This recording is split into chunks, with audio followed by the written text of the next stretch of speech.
Chapter 9. How to Use the Will.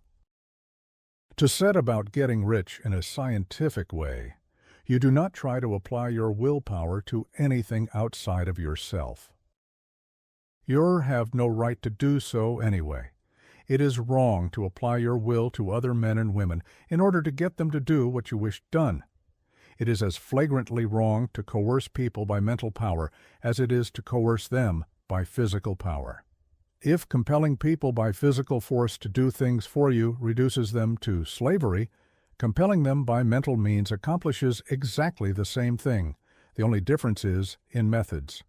If taking things from people by physical force is robbery, then taking things by mental force is robbery also. There is no difference in principle. You have no right to use your willpower upon another person, even for his own good, for you do not know what is for his good. The science of getting rich does not require you to apply power or force to any other person in any way whatsoever. There is not the slightest necessity for doing so. Indeed, any attempt to use your will upon others will only tend to defeat your purpose. You do not need to apply your will to things in order to compel them to come to you. That would simply be trying to coerce God, and would be foolish and useless as well as irreverent. You do not have to compel God to give you good things any more than you have to use your willpower to make the sun rise. You do not have to use your willpower to conquer an unfriendly deity or to make stubborn and rebellious forces do your bidding. Substance is friendly to you and is more anxious to give you what you want than you are to get it. To get rich, you need only to use your willpower upon yourself. When you know what to think and do, then you must use your will to compel yourself to think and do the right things. That is the legitimate use of the will in getting what you want to use it, in holding yourself to the right course. Use your will to keep yourself thinking and acting in the certain way. Do not try to project your will or your thoughts or your mind out into space to act on things or people. Keep your mind at home. It can accomplish more there than elsewhere. Use your mind to form a mental image of what you want, and to hold that vision with faith and purpose, and use your will to keep your mind working in the right way. The more steady and continuous your faith and purpose, the more rapidly you will get rich, because you will make only positive impressions upon substance, and you will not neutralize or offset them by negative impressions. The picture of your desires, held with faith and purpose, is taken up by the formless and permeates it to great distances throughout the universe, for all I know. As this impression spreads, all things are set moving toward its realization. Every living thing, every inanimate thing, and the things yet uncreated are stirred toward bringing into being that which you want. All force begins to be exerted in that direction. All things begin to move toward you. The minds of people everywhere are influenced toward doing the things necessary to the fulfilling of your desires, and they work for you unconsciously. But you can check all this by starting a negative impression in the formless substance. Doubt or unbelief is as certain to start a movement away from you as faith and purpose are to start one towards you.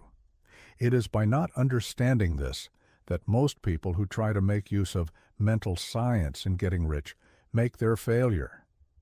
Every hour and moment you spend in giving heed to doubts and fears, every hour you spend in worry, every hour in which your soul is possessed by unbelief, sets a current away from you in the whole domain of intelligent substance.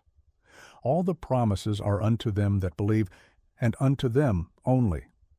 Notice how insistent Jesus was upon this point of belief, and now you know the reason why.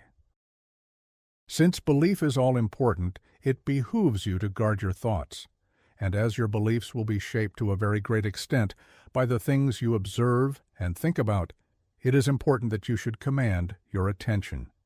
And here the will comes into use, for it is by your will that you determine upon what things your attention shall be fixed.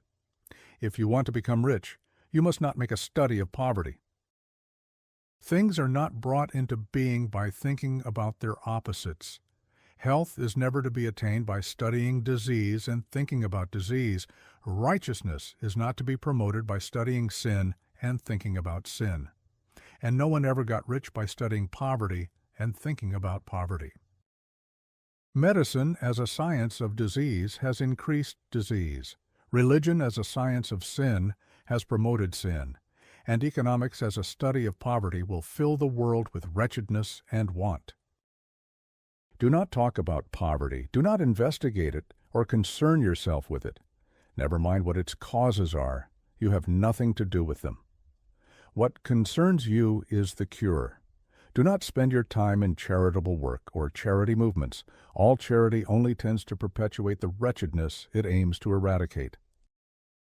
I do not say that you should be hard-hearted or unkind and refuse to hear the cry of need, but you must not try to eradicate poverty in any of the conventional ways. Put poverty behind you, and put all that pertains to it behind you, and make good. Get rich. That is the best way you can help the poor. And you cannot hold the mental image which is to make you rich if you fill your mind with pictures of poverty. Do not read books or papers which give circumstantial accounts of the wretchedness of the tenement dwellers, of the horrors of child labor, and so on. Do not read anything which fills your mind with gloomy images of want and suffering. You cannot help the poor in the least by knowing about these things, and the widespread knowledge of them does not tend at all to do away with poverty. What tends to do away with poverty is not the getting of pictures of poverty into your mind, but getting pictures of wealth into the minds of the poor. You are not deserting the poor in their misery when you refuse to allow your mind to be filled with pictures of that misery. Poverty can be done away with, not by increasing the number of well-to-do people who think about poverty, but by increasing the number of poor people who purpose with faith to get rich.